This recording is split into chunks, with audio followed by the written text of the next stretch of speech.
I don't usually make such project since it is an electronics channel, so I can make something for a science student. And remember, it is a hobby project.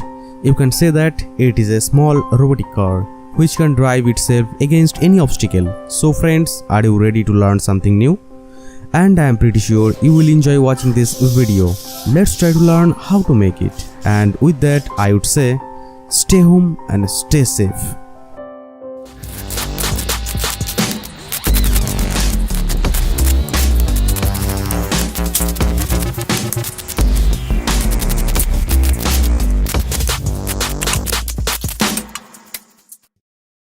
This video has been sponsored by GLC PCB. This company make prototype PCB with new generation technology.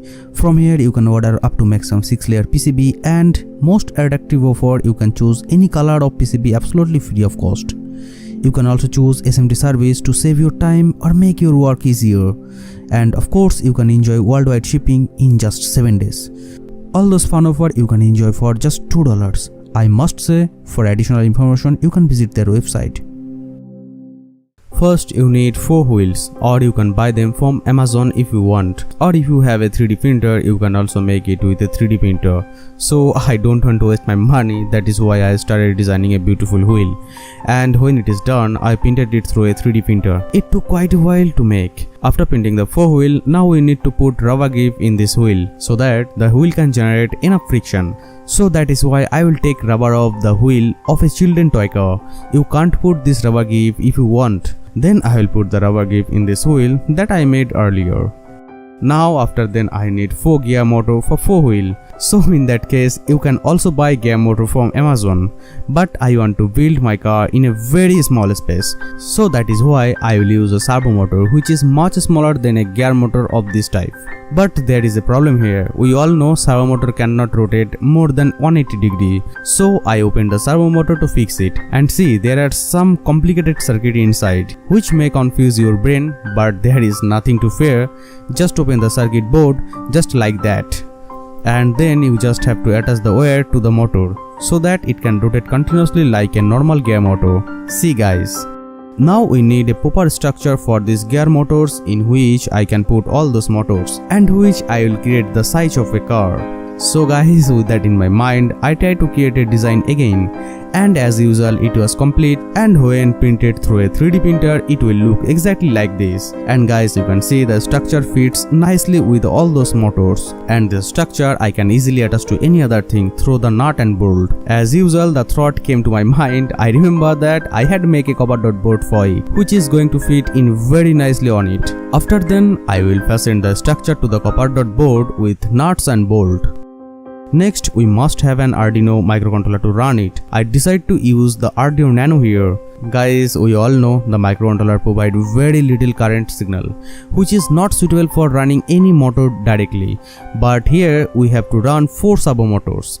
That is why I will use an L293D H-bridge IC to amplify the signal. And that is why I will put this IC in this copper dot board. And next, I will definitely solder each and every IC pin properly. And after then I connected every motor wire to this IC. And then we will solder the input pin of the IC through some wires that will be connected to the Arduino. I needed 5 volt here to run this robot. That is why I will use 2 3.7 volt batteries here, which are of 500 mAh each, and combine those I get 7.2 volt to 8 volt, but we needed here 5 volt.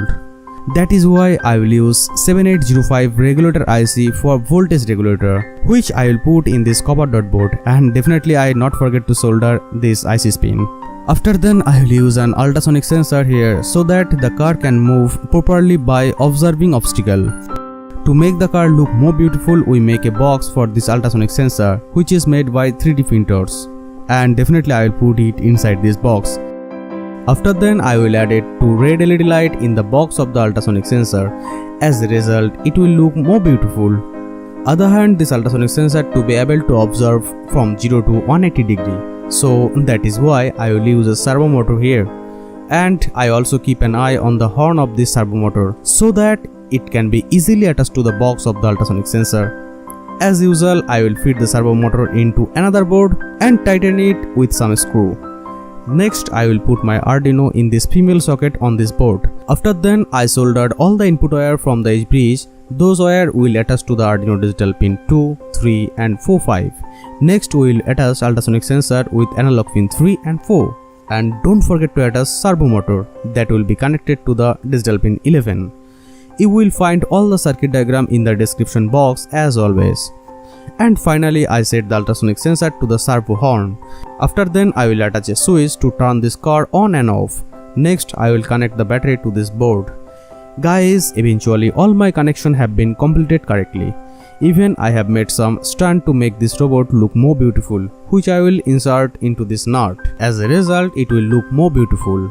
Then I will put the copper dot board on those 4 stands and tighten them with nut and bolts. Now you can see guys, everything is done properly. One last thing left to do is to connect the LED light properly, and which will be connected to the servo motors. After then, I will connect my USB cable to the Arduino, which I need to connect to my computer to upload the code. Once the code is uploaded, let's see if it is work properly or not. Finally, I switched on this car and see guys that the car was turning in the same place and it looks very nice. Am I right? Whenever an object comes on front of it, then it is responding correctly, which means my car is working properly. Okay guys, this is for today. How do you like the video? If you like it, write your opinion in the comment section. And if you gain some genuine knowledge from this video, then don't forget to like this video and please subscribe my channel. See you again in the next video. Stay home and stay safe.